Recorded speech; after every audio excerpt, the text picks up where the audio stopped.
Graça e paz, amados. Venho aqui abençoar a vida de vocês mais uma vez com uma palavra. Eu creio que será uma bênção no nome de Jesus. Desde já te agradeço por me receber no teu lar através dessa mensagem. Para quem não me conhece, eu me chamo Pastor Tiago Matos e tenho aproveitado esta oportunidade através deste canal para poder ser bênção na vida das pessoas.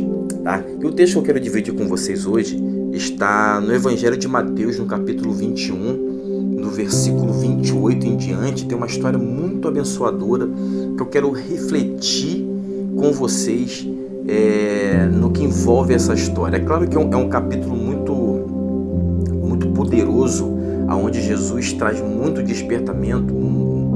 Ele consegue mexer na vida das pessoas de uma forma muito extraordinária, mas tem dois versículos aqui que falam muito ao meu coração. Versículo 28. E o que vocês parece? Um homem tinha 2 filhos. Chegando-se ao primeiro, disse: Filho, vai hoje trabalhar na vinha. Ele respondeu: Sim, Senhor, porém não foi. Dirigindo-se ao segundo, disse-lhe a mesma coisa, mas este respondeu: Não quero. Depois, arrependido, foi. Aqui a gente consegue ter uma grande reflexão nessa passagem. É claro que aqui o Senhor Jesus ele preparou uma abordagem muito firme, onde mais na frente ele vai falar sobre as prostitutas e os publicanos que foram convertidos pela pregação de João Batista, e aqueles que se achavam santos demais, já salvos, andaram, presenciaram e nada mudaram, não tiveram suas vidas mudadas por esses homens fantásticos que foi tanto João Batista quanto Jesus andando e pregando o Evangelho, né? Mas aqui a gente tem uma grande reflexão, porque fala do relacionamento de um pai com seus filhos, né? E daqui eu já consigo abrir espaço para poder refletir em algo com vocês. A gente já ouviu muito falar que em uma família que tem mais de um filho, algumas pessoas falam que tem pais que têm mais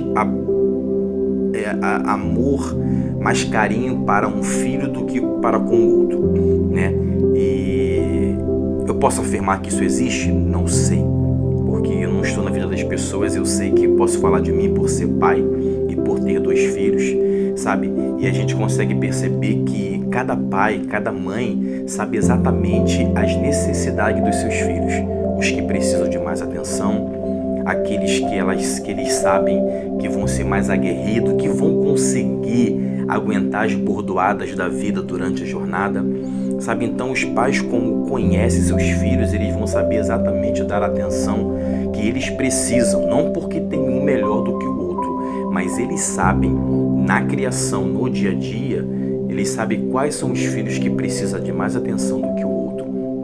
Às vezes, tem pais que dedicam mais tempo para o filho que é mais sensível, que é mais retraído, que tem muitos medos, traumas, sabe? Às vezes, consequências de situações passadas.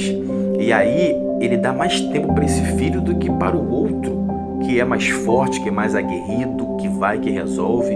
E talvez quando o tempo passar e a idade desses pais chegarem, e se eles precisarem de ambos para alguma coisa, é mais fácil que o filho aguerrido, mais forte e que teve menos atenção ajudá-los do que aquele que teve mais atenção, né? Porque a gente consegue perceber nesses detalhes a força de cada ser humano, e os seus pais conhecem seus filhos no dia a dia. E aqui eu tenho uma grande reflexão, porque olha só que interessante. Um homem tinha 2 filhos. Chegando-se ao primeiro, disse: Filho, vai hoje trabalhar na vinha. Ele tinha 2 filhos. Ele poderia colocar os 2 juntos e falar: eu quero que vocês trabalhem na vinha hoje. Mas ele, nesse tipo de abordagem, ele consegue dar oportunidade para que ambos viessem a se expressar, a se manifestar, e ali ele teria a oportunidade de olhar nos olhos de ambos e saber qual seria a atitude, o comportamento. Por isso que ele prefere abordar separadamente. Ele respondeu: Sim, Senhor, porém não foi. Então, o primogênito, o primeiro filho, que muitas das vezes tinha a responsabilidade maior para poder ajudar na casa a resolver as coisas, ele chega para o primeiro filho, aborda individualmente e fala para ele: eu quero que você vá trabalhar na vinha hoje. Ele falou: sim, eu vou, Senhor, mas não foi. Dirigindo-se ao segundo, disse-lhe a mesma coisa, ou seja, ele chega para o segundo separado e faz a mesma abordagem. Mas este respondeu: não quero. Depois, arrependido, foi. Aqui o segundo, ele não diz: eu não vou, né? Não houve uma rebeldia da parte dele. Ele não queria. Na verdade, ele não tinha vontade de fazer aquilo. Mas ele se arrependeu, talvez refletindo em toda a importância que não somente o seu pai tinha, mas também a grande oportunidade que estava sendo oferecido a ele para poder receber uma oportunidade para trabalhar, né? Sentir nas mãos o trabalho, o futuro da família, como também a questão da responsabilidade de ouvir uma convocação de seu pai e honrá-lo, né? Talvez imediatamente assim o coração dele falou assim: não quero fazer isso não, mas por honra ao seu pai, ele se arrepende e foi e fez. E o primeiro, que automaticamente disse que faria, depois não fez. Aqui eu consigo ver alguns detalhes e quero dividir com vocês sobre a questão da abordagem, né? Ele fala com eles separadamente para poder sentir no olhar, no falar, naquele momento de atenção com quem ele poderia contar, quem realmente iria atender, sabe? Porque existe tipo de conversa, se não todas, que tem que ser feita olho no olho. Nós precisamos olhar para a pessoa com quem estamos falando, com quem estamos dividindo aquele momento. Também eu vejo aqui oportunidades que aquele pai deu para seus filhos poder trabalhar ou fazer parte do investimento do futuro daquela família. E aqui a gente percebe que a importância dele poder conversar com os dois e isso gerar para ele segurança para o futuro. E quantas vezes a gente tem essa oportunidade, né? A oportunidade de receber chances, situações que nós não sabemos, né? Talvez o potencial que temos para poder fazer e resolver algumas coisas, e pessoas nos dão oportunidades, os nossos responsáveis nos dão oportunidade de fazermos parte daquela bênção, daquele projeto que está sendo construído, e às vezes nós fugimos, achamos que não vamos conseguir ter êxito ali, sabe? Outra coisa que eu aprendo aqui, quando ele aborda o segundo filho fala para ele: não querendo, nem sempre as coisas que nós vamos fazer na nossa vida vamos fazer porque queremos, mas faremos porque é necessário, faremos porque é importante, faremos porque honramos pessoas. Às vezes é bom quando nós conseguimos fazer coisas que nos dá prazer enquanto fazemos, mas nem tudo será com prazer. E quando não tivermos prazer para fazer algo, faremos por compromisso, faremos por comprometimento, faremos para honrar quem nos solicitou, quem nos convocou, seja pai, mãe, responsável ou alguém superior que esteja sobre nós. Então a gente consegue aprender algumas lições aqui. Voltando para o primeiro filho, um homem tinha 2 filhos, chegando-se ao primeiro disse: filho, vai hoje trabalhar na vinha. Ele respondeu: sim, senhor, porém não foi. Nós precisamos ser pessoas com uma palavra. Quando você tem uma palavra, quando você diz que vai fazer e faz, isso sabe aquele ditado que notícia ruim o vento leva e faz chegar com rapidez?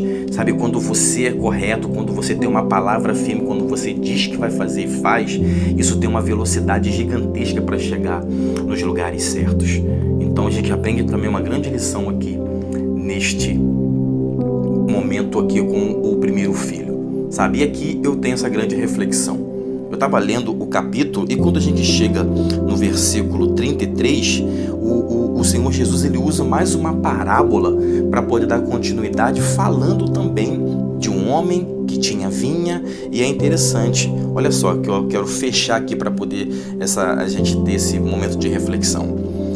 Havia um homem dono de casa que plantou uma vinha, cercou-a de uma sede ou de uma rede, né, de uma tela ou cerca, construiu nela um lagar, edificou-lhe uma torre e arrendou-a a uns lavradores, depois se ausentou do país.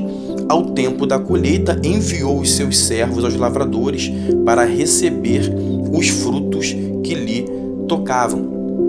Então, um homem tinha uma vinha, ele precisou viajar e ele precisou contratar lavradores ou pessoas desta área mesmo, né, da colheita, do arado, para poder fazer com que aquela vinha viesse a produzir frutos.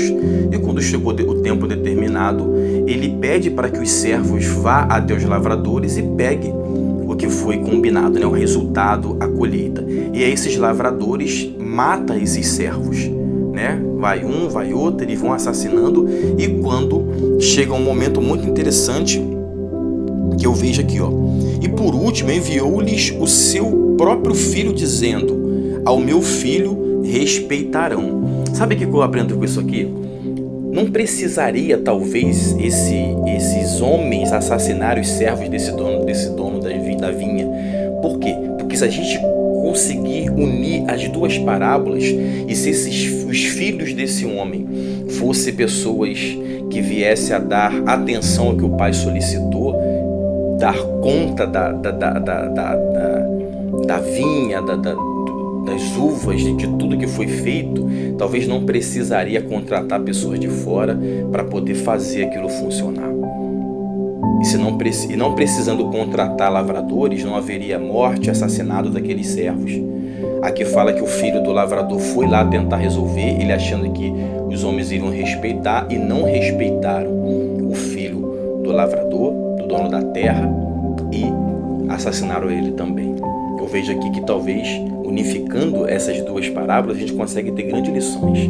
Porque quando eu assumo a responsabilidade, eu sei e faço exatamente aquilo que me foi proposto, que me foi ordenado, que me colocaram como responsabilidade. Se eu fizer o que é certo, não vai ter prejuízo no futuro. Se eu fizer aquilo que me ordenaram ou que me deram de responsabilidade, não vai ter consequências ruins, porque eu vou fazer exatamente aquilo que me foi proposto. Talvez aqui a gente consiga ter uma grande lição. Quando alguém te colocar algo na tua mão como responsabilidade, faça. Seja uma pessoa de uma palavra só. Honre as pessoas que acreditam em você. Seja fiel. E mais uma lição para a gente poder fechar aqui esse vídeo. Honra teu pai e a tua mãe, que é o primeiro mandamento com promessa, como diz a palavra. Seja fiel. Talvez tem pessoas pais responsáveis que aos teus olhos não merecem ser honrados por você. Mas a palavra fala que honra não é por merecimento. É por quem realmente precisa ser honrado, como a palavra fala. A palavra fala: honra teu pai e a tua mãe, para que se prolongue seus dias na terra. Então não é por merecimento, é por cumprir a palavra. Amém? Espero que essa palavra venha ter edificado a tua vida. Se falou ao teu coração, compartilha com outras pessoas. Eu espero que seja bênção na tua vida, no nome de Jesus. Eu te abençoo, para a honra e glória do Senhor Jesus.